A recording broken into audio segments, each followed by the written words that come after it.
Good afternoon. My name is Allison McKenzie, and I am the chair of the Historic Conservation Board. I would like to take a minute to remind everyone about the rules of this proceeding. This proceeding is at all times governed by the rules of procedure adopted by the board on September 26, 2011, last amended on March 9, 2020. A copy of the rules of procedure is available for review in the back of the room and online. All those planning to testify today, which does not include those solely making arguments such as attorneys, should please stand now and take an oath administered by the board's attorney. Please raise your right hand. Do you solemnly swear to tell the truth, the whole truth, and nothing but the truth? This is a quasi-judicial hearing. As such, the board reserves the right to deliberate in private. The Ohio Rules of Evidence do not apply to this hearing. However, professional rules of conduct do apply, and candor to the tribunal is required. The board members are citizen volunteers and are not paid for their service. They are treated as public officials under Ohio law. Any attempt to influence them, including but not limited to bribery, intimidation, retaliation, which may include contacting their employer in an attempt to exert influence, is punishable as a crime. All should be aware that this meeting is being recorded. Therefore, before you begin your comments, please state your name and address for the record. With that said, let's proceed with the first item. Mr. Owen. Thank you, Madam Chair. Item 1 is an application for a certificate of appropriateness and zoning relief at 1132 Dayton Street. The applicant proposes to add a deck onto the rear of the building, as well as adding a parking pad at the back of the building with access off Garden Street. Because the property is a double frontage lot, having frontage on 2 streets, both on Dayton Street as well as Garden Street. Technically, the parking pad that's to the rear of the building is in a front yard, so it does require a special exception to allow front yard parking along the Garden Street frontage. So the property you can see on the map here, this is the frontage along Dayton Street. The building, the front of the building, this angle is along Dayton Street, and the rear of the building along Garden Street. This is a full width for a street, so that is why it is considered that double frontage.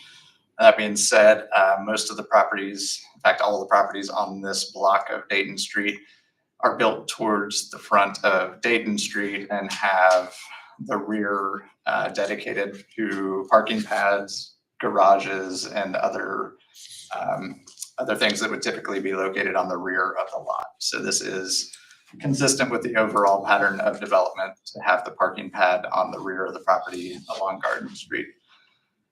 The deck will also be on that same rear frontage along Garden Street. You can see on the site plan, it is a 16 by 17 foot deck matching the width of the building. And you can see the parking pad here at 20 by 20 along Garden Street.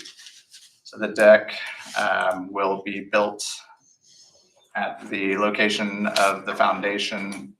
There will be no alterations to the windows on the rear to provide access. Access will occur at the side and at the rear through a set of stairs. And you can see on the elevation profile, this is the location of the deck. There is a screen wall that is proposed on the west side of that deck, and that is in order to provide some privacy as well as some sound deadening to the west. There is a vacant lot to the west, and then the Winchell Avenue and I-75 are located further west. So that is the main reason that they are providing that screen wall along the deck. So the deck is appropriately located at the rear. It's not going to be visible from the primary frontage, which is Dayton Street. So staff does find that it is appropriate and substantially meets the historic conservation guidelines. So with that being said, staff does recommend approval of the special exception to allow parking in the front yard of the double frontage lot along Garden Street, and also recommends approval of the certificate of appropriateness for 1132 Dayton Street, including any revisions submitted for permit subject to staff review and approval with the following conditions. A, the wood deck and screen material shall be painted or stained a dark color after being allowed to weather. And B, the building permits must be issued within 2 years of the decision date or the COA shall expire. Thank you. It does look like we have maybe two applicants, Jeff Bray and Christian Decker. Do either of you wish to come forward and add anything? I don't have anything to add. Okay. Are there any questions by the board for either staff or I guess the applicants, even though they didn't add anything? I don't have anyone signed up from the public, so I would entertain a motion on this item. Madam Chair, I'd like to make a motion that we approve the zoning relief and certificate of appropriateness for 1132 Eighth Street as laid out by staff. Second. I'll call the roll. Mr. Zalasko? Aye. Ms. Smith Dobbins? Aye. Mr. Young? Aye. And Chair votes aye. Congratulations. Good luck on your project. Great, thank you. Item number 2, Ms. Meehan.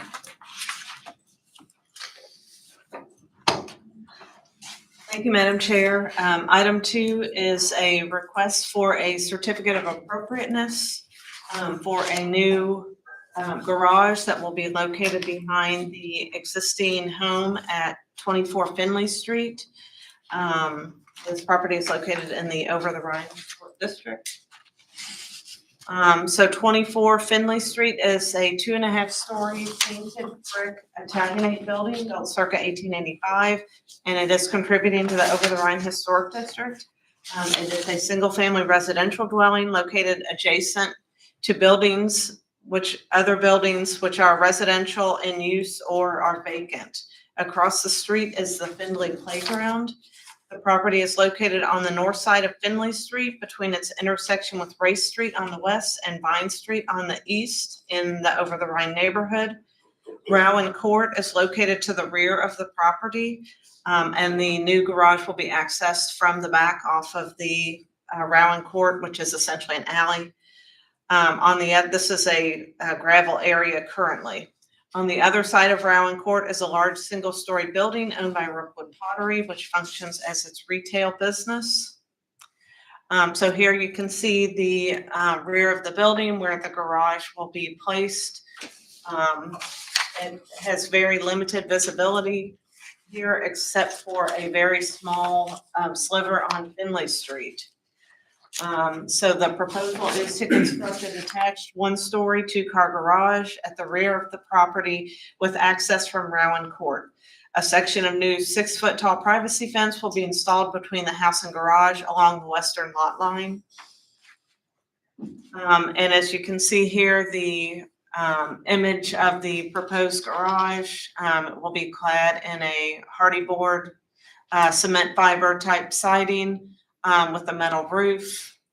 There are no windows or anything on the side of the building. It will have some lighting, but it is very much in a similar design to an adjacent garage at 28 Finley Street, which also is clad in the cement fiber siding. There is a deck on top of that particular garage.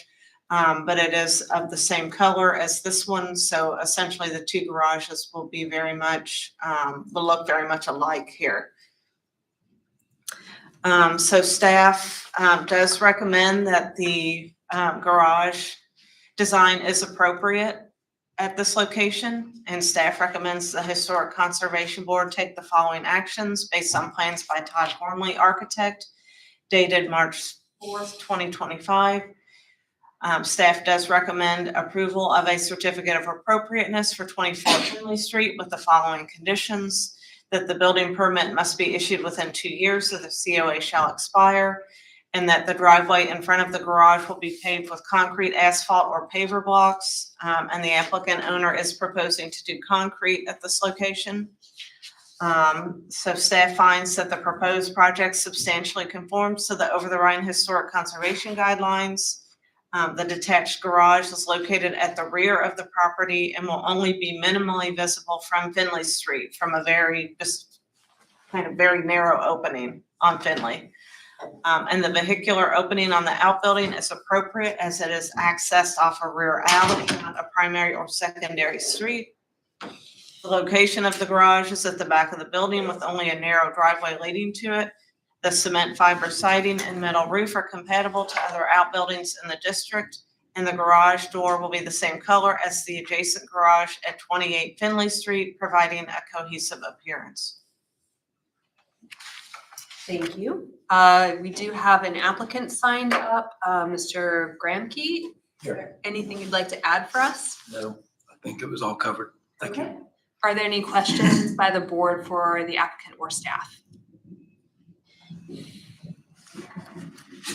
I don't have anyone signed up from the public, so I would entertain a motion on this item. Madam Chair, I'd like to make a motion to approve the COA for 24 Finley Street according to the conditions and findings by staff. Second. I'll call the roll. Mr. Zalesko? Aye. Mr. Dobbins? Aye. Mr. Young? Aye. The chair votes aye. Congratulations. On to item number 3.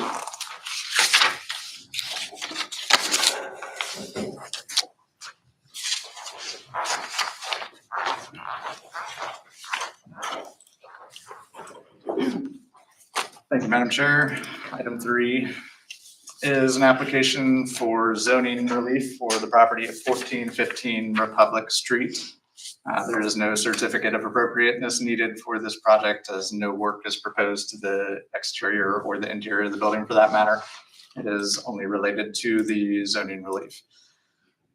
So this is an application for a use variance to allow the property to be operated as a commercial meeting facility, which is often otherwise known as an event center. In the way of background, this property did come through for permitting a few years ago.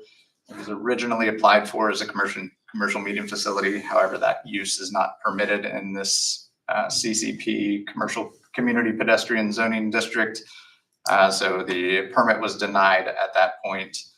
The applicant then switched their plan in order to operate as a club and lodge use, which is a permitted use in this district. The plan was at that point that members, the patrons could buy a membership to the club lodge use, and that members only could then subsequently rent the space out to use for private events. There was recently a complaint that was issued by a neighboring property owner stating their concern that the property was not being used as it was originally permitted. A building inspector followed up on that complaint and verified that it was being used as a commercial meeting facility and not as the club lodge use. And at that point, the applicant was directed to apply for the use variance for this use if they intended to continue using it in that manner. So that is where we are today. Essentially, as I mentioned, the property is located in a commercial community pedestrian zoning district. In order for a use variance to be granted, the board must find that either the relief is in the interest of historic preservation or the property is not economically viable to be used as for any of the permitted uses in that district. In staff's review of the use variance standards, staff finds that it is in the interest of historic preservation to allow the building to be used as a commercial meeting facility. Staff finds that when we review these commercial meeting facilities, typically the use is viewed in a similar manner to eating and drinking establishments, which are permitted in this district. Typically, the main reason for opposing these variances for this type of use is a lack of parking, whereas commercial meeting facilities tend to drive more parking demand than a regular eating and drinking establishment where guests can come and go at various times, where most people are arriving at the same time in a commercial meeting facility. In this case, being located in this CCP-T district, there's no parking required. It is also in an urban parking overlay, which does not require parking for the uses. But that being said, the property is within very close proximity to several large parking facilities that are adequate to serve the use. You see on the map, the parking facilities are outlined in yellow. This is the former Kroger site, which is now all surface parking. Mercer Garage is at the southeast corner and the Washington Park Garage at the southwest corner, providing an ample amount of parking. See also on this map, the zoning is outlined with the pink being the commercial community pedestrian, the dark brown being residential multifamily. So this property is within that CCP zoning district that is on the edge of the boundary with the RM 1.2 district. Excuse me. So staff finds that while there are residential properties that are prevalent on this block, the majority of this area is zoned CCP-T. It's a commercial zoning district in a dense urban environment. And there are several other commercial properties within the vicinity, including several other eating and drinking establishments. The property was previously used as office space as well as indoor storage.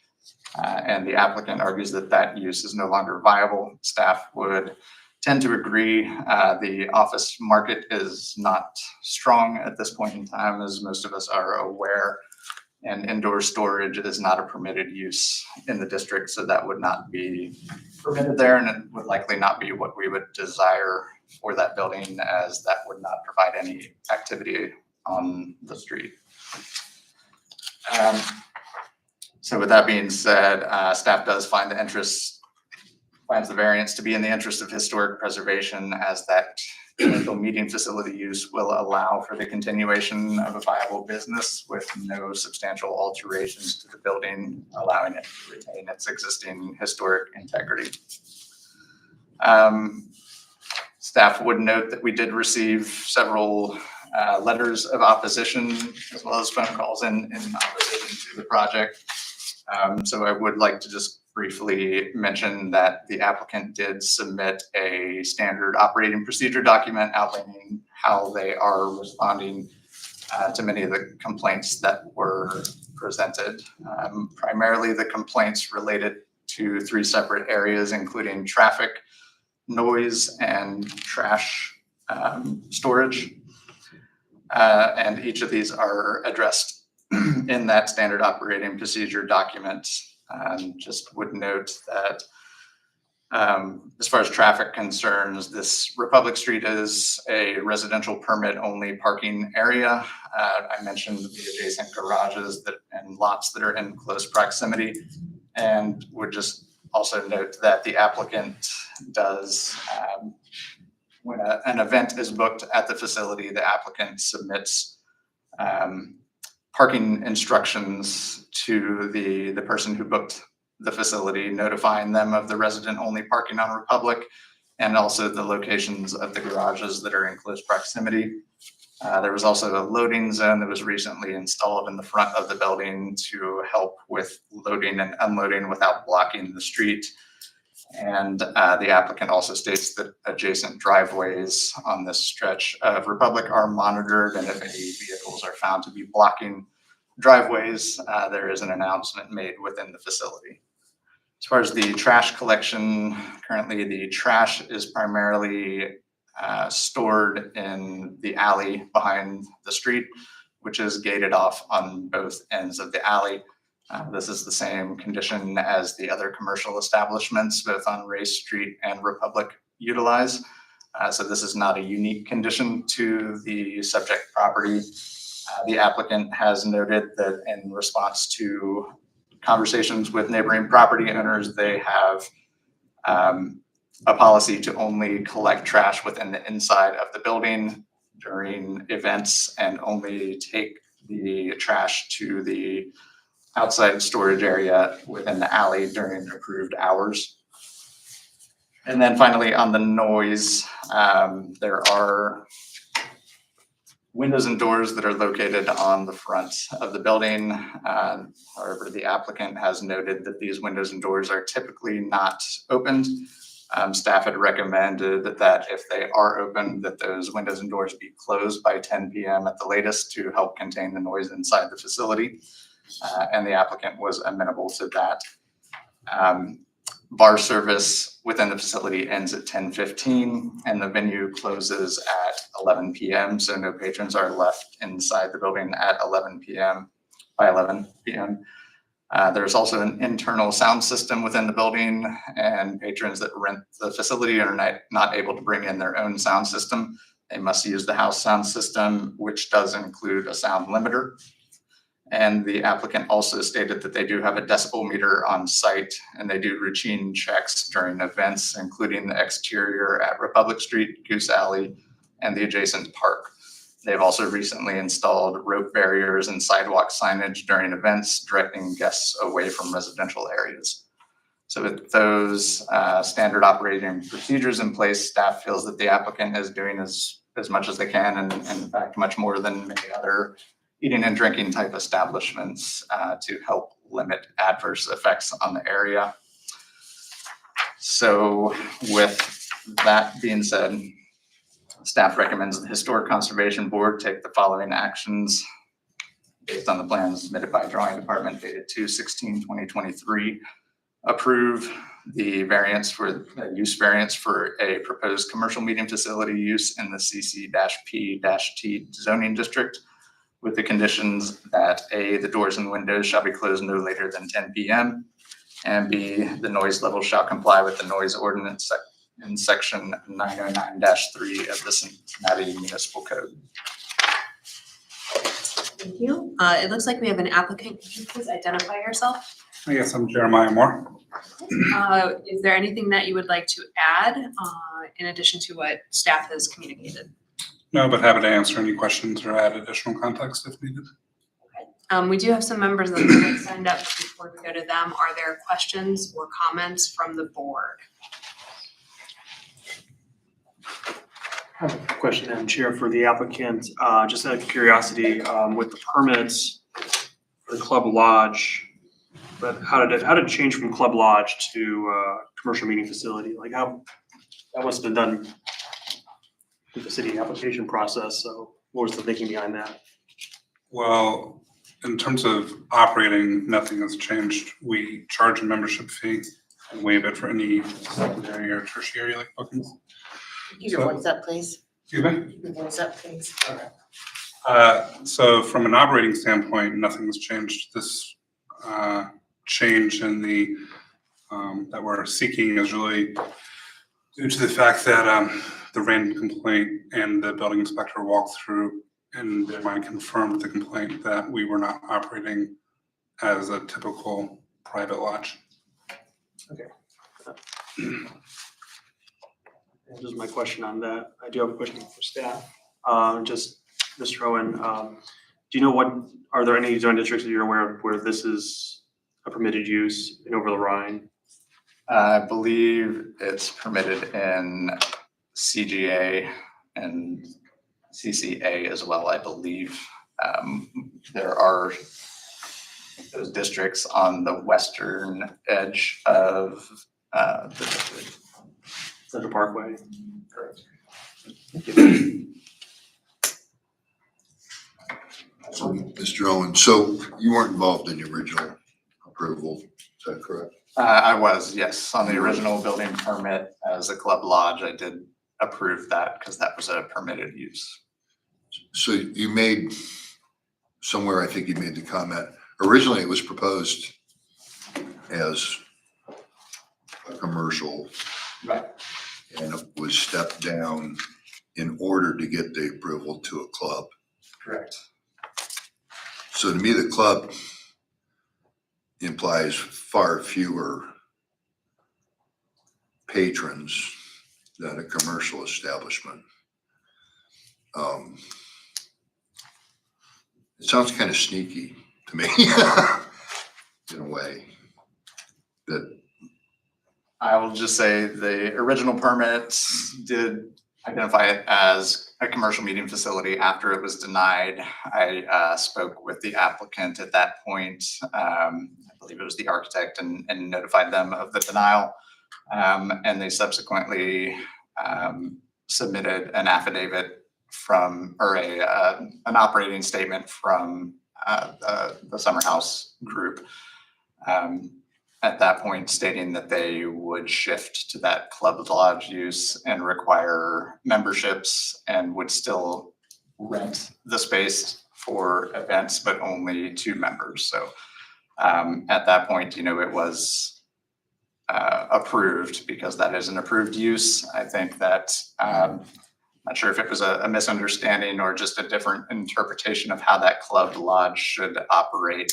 Essentially, we would not consider the way that it is currently being operated as a club lodge use because it is essentially strictly rental for events. And it has not been operated as a club since it opened. Is that accurate statement? Is that operated as a commercial? We charge membership fees, so in our mind, we were abiding by the club lodge framework. That's the best way that I could answer that. So, I mean, we charge membership fees to anyone who wants to book. And then if they are a member, they are allowed to book other events as well. Okay, I'm really confused. What's the purpose of this building? I don't fully understand I that. if it's an event, if it's supposed to be used for event spaces, but you have to be a member, and if you're a member, you can do it. But can somebody who's not a member not book it, or can they book it, or? No, you'd have to pay the membership fee. So you're paying the membership fee to use this as an event space? That's correct.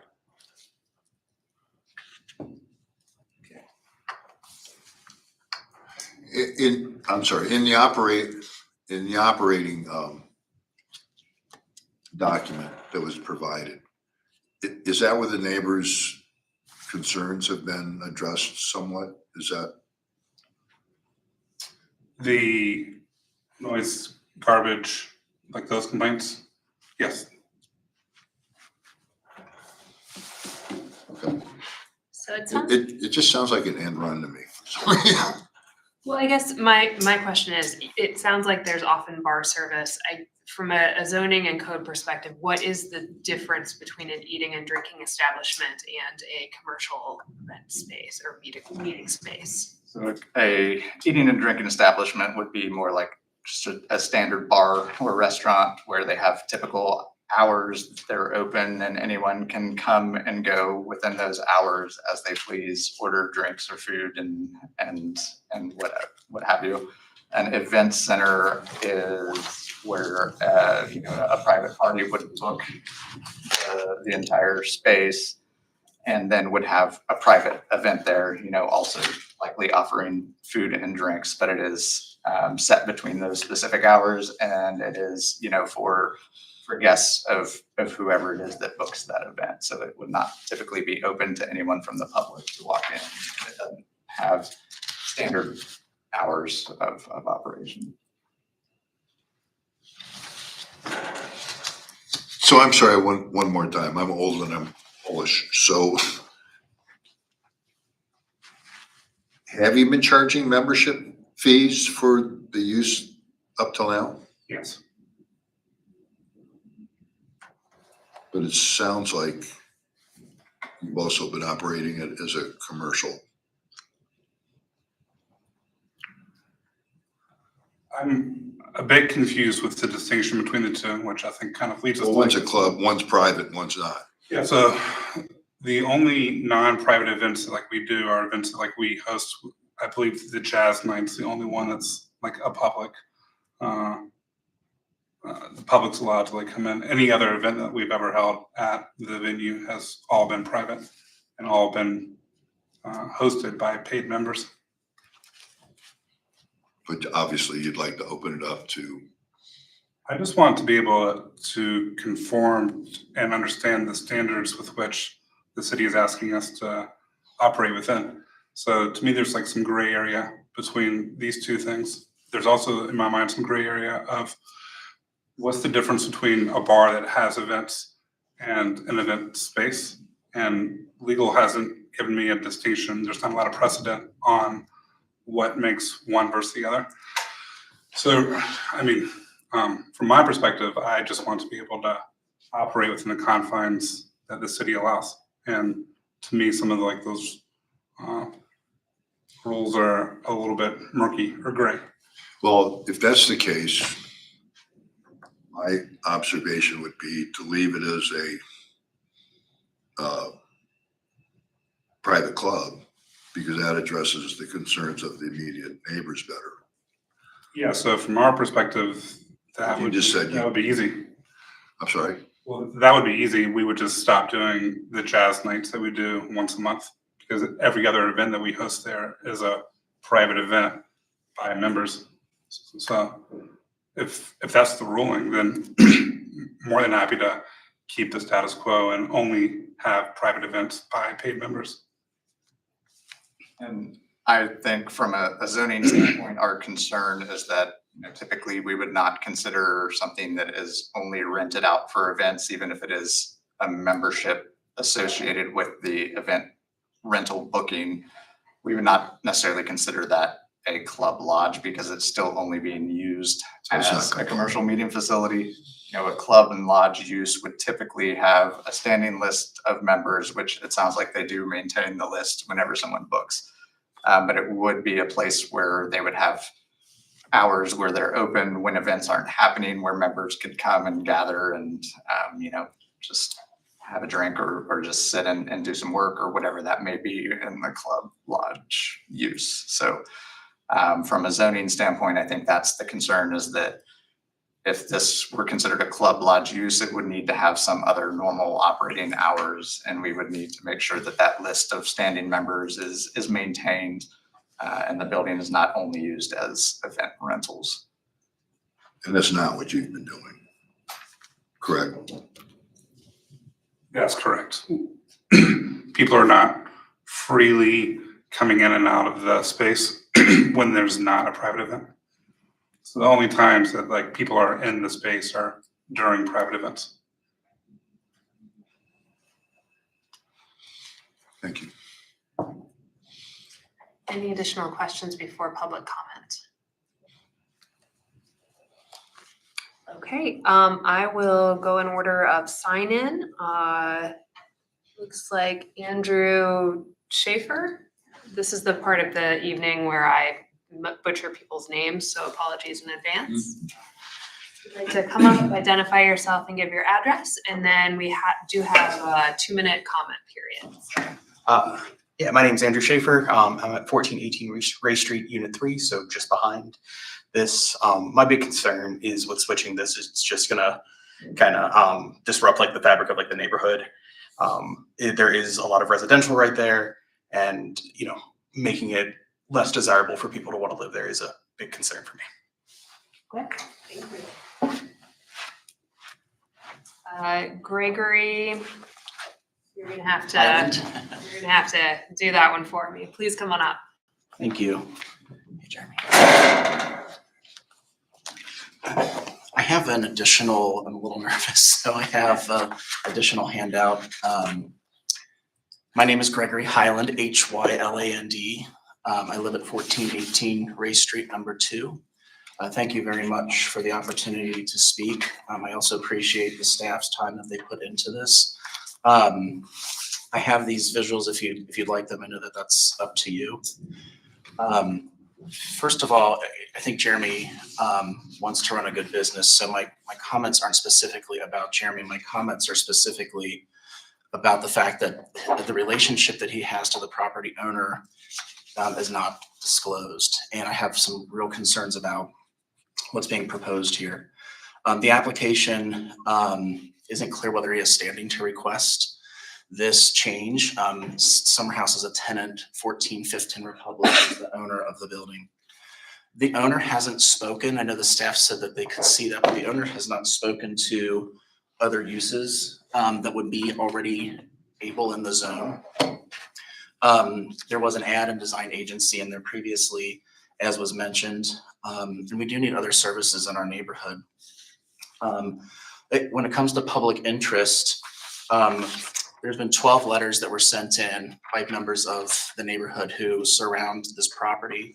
It's a residential area, as Andrew said.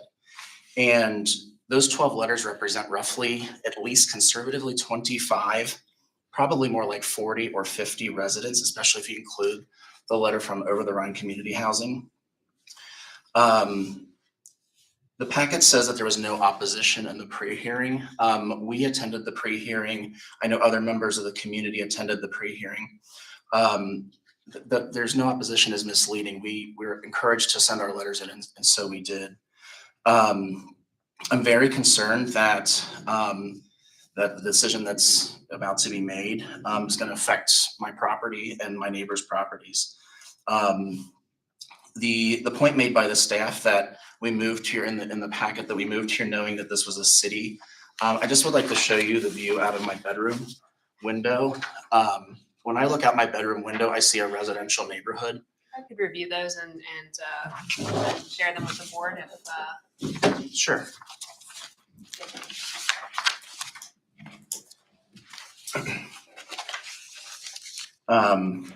It is a city.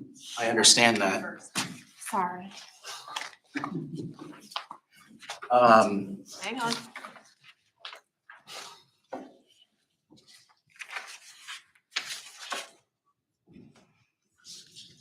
Okay.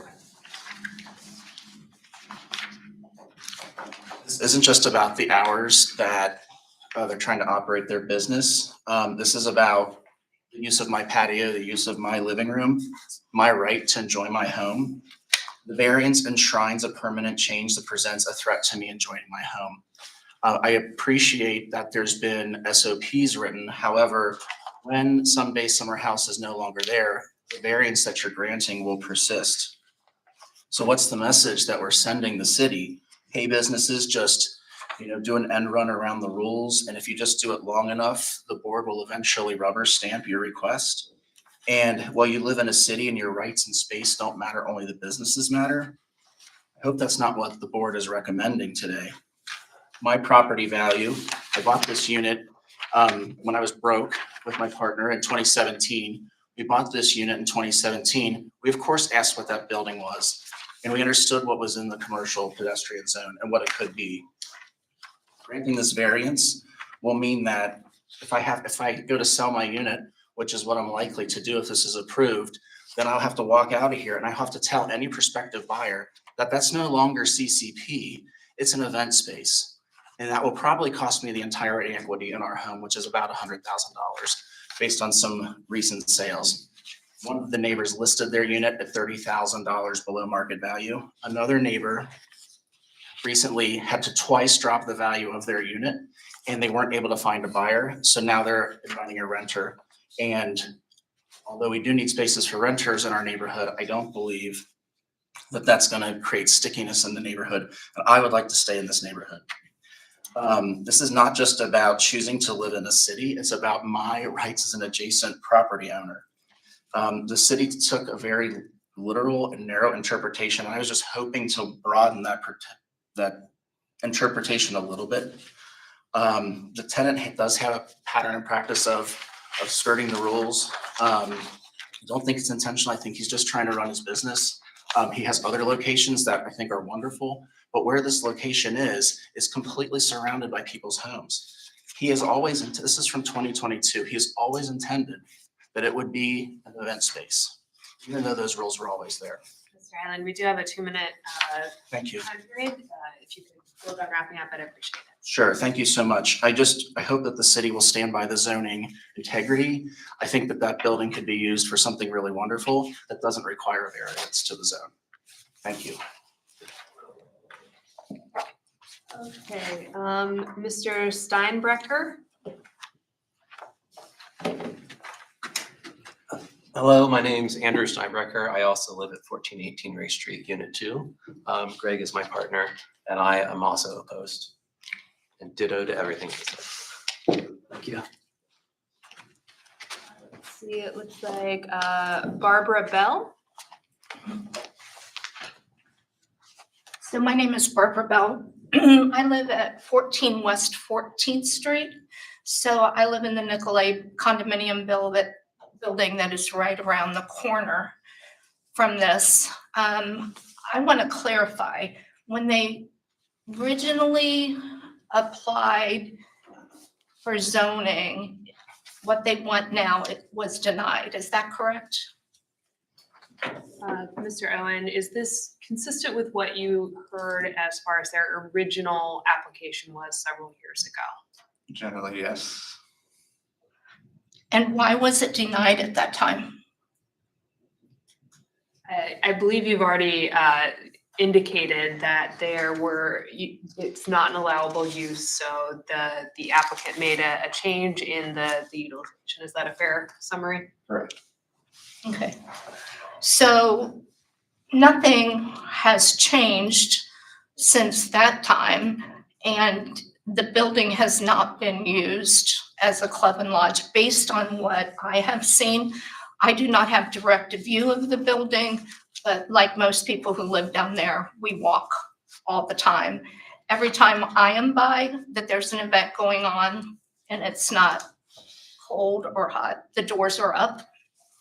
My neighbors have complained about a lot of noise. So I'm opposed. Thank you. We have Bonnie Newmeyer. Yes. Thanks. I'm a resident of Over the Rhine Community Housing, and I'm also co-founder and board secretary. And we also have the vice president who lives on the street. And we brought this up at our last board meeting and asked our director to send a letter of concern, and that's why you have the letter. But we didn't take a vote pro or con, but we were trying to ask questions. And the one thing too is that Over the Rhine Community Housing owns a lot of property on that block. We did not get notified. We've heard about it through other people. So that was one concern. And our main concern is residents. We lost parking spaces. You know, it's hard to park there. Sometimes we park 3-4 blocks away. Even that one space or 2 spaces, I think on that street that got took away. And to me, it has always seemed kind of public and an event space. And even our organization, I'd be curious. We had a staff celebration party for somebody, and I'm curious, did we pay a membership fee? I mean, we went to that space, so we had an event there. I'm not aware that we paid for a membership, you know, or we got in because there was a paid member. I have no idea, but we did use that space. And it is open when the weather is nice. The doors are open. And people do not abide by, if someone just gives a direction, park at this parking lot, it's close by. You know, I have seen people double park on that street. So it's just, you know, and another concern that I have is if this doesn't work or they stop business and does this variance go with the owner or the building? And we're concerned like the hours, like in the future, if this gets passed, because I've lived on this street over my 50 years in Over the Rhine, I've lived on this street over 40 years, and it has been a very quiet residential street until recently. And I know there's the Low Spark Bar and Jose's Restaurant. I mean, that changed that south corner. But yeah, I'm just concerned what if in the future, what will that variance do to the block? Thank you. Mm-hmm. I believe that is all that I have signed up for public comment. Was there anyone else wishing to speak? With that, I'll return to the board if you have any additional questions or comments or discussion.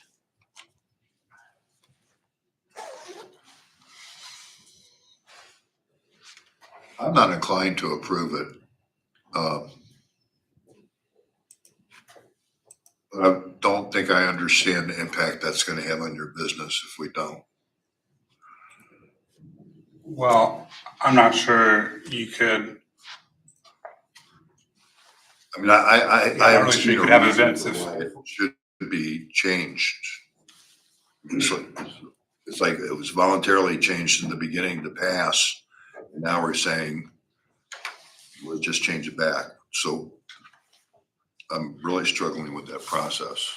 Well, it was never approved for the commercial meeting facility use. If the variance is denied, they cannot continue to operate as they currently are. They would need a new operations plan of some kind. It would need to either be a true club lodge with like standing hours, standing membership, or it could be an eating and drinking establishment. So a bar, you know, that would have regular hours for the public, the bar could potentially be rented out for private events as an accessory use to the bar. So there could be a similar type of use in there, but it would definitely be a different operating structure. And your understanding, Mr. Owen, is the reason for, I'll call it a downgrade to go private is because of one, parking, and two, you gave another reason. Well, you mean from the original change from the Right. proposed commercial meeting facility to the club and lodge? Well, I mean, it was changed because the commercial meeting facility was not a permitted use. So they, I spoke with them about it back when this was originally approved back in 2022 as the club lodge.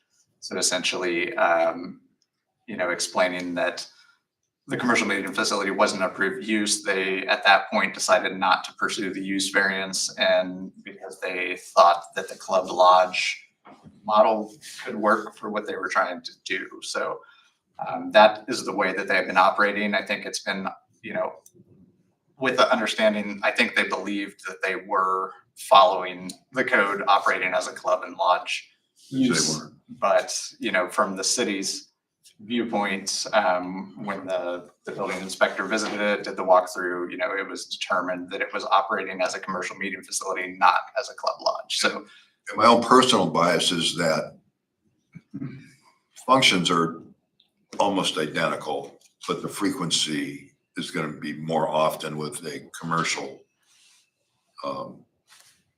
establishment than a club. I mean, You're still going to get crowds, yeah, but both of them you're going to get, but you'll get them more often. well, I'm very sensitive to the neighbor concerns, but I'm struggling with the fact that this could be an eating and drinking establishment that's open, noon to 2 a.m. with private events as often as, and that is a permitted use for this district. And that's my struggle. This is the same zoning as Vine Street, as Quanapa and all the other restaurants that are there as well.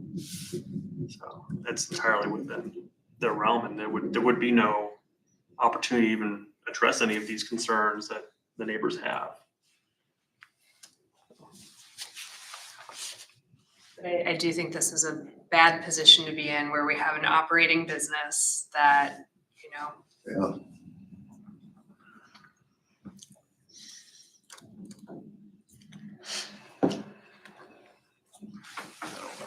someone on the board ready to make a motion? Would we like to do an executive session? What's the pleasure of the board?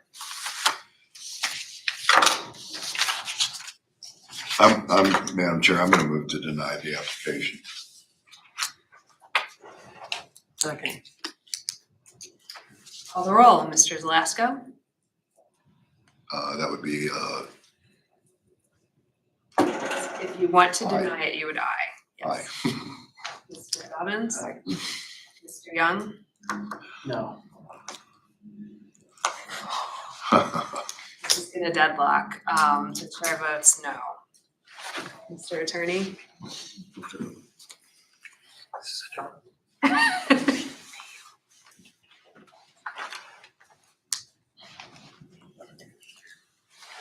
So the motion fails Right, but the motion was to deny, to deny. so I don't know if that impacts on deadlock either. You may say whatever. We go into executive session. Make a motion to go into executive session. Is there a second? Second. We will be back as soon as we can be.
Is there a motion for us to return to session?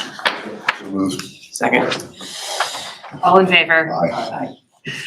Okay, we've been trying to interpret the rules of the board. And kind of where we are is that we're deadlocked. We are 2-2 deadlock. And apparently with the historic board, we stay deadlocked until we're no longer deadlocked. Which doesn't seem like it's going to be possible today with 4 of us. We do have a 5th member, so we've got a couple options. Number 1, if the applicant so wishes, we could choose to continue this to a future board meeting where we may have Mr. Sunderman here and he might help us tip one way or the other. I think that's an option. The other option is that as chair, I could decide to abstain from the motion to deny the variance, which would mean that the variance would be denied and you would be able to then take it to the Board of Building Appeals as a denial. So I would like to allow you as the applicant some say in what you'd like to happen next with this deadlock. And I'm fine with going to another board meeting and seeing if we can, have the 5th member vote. So is there a board member who would like to make a motion for continuance? Madam Chair, I'd like to make a motion to continue this item. Is there a second? Second. I'll call the roll. Mr. Zalesko? Aye. Ms. Smith Dobbins? Aye. Mr. Young? Aye. The chair votes aye. We will see you again. Great. Please work with staff to get back on the agenda. It's all over. Thank you. Good evening.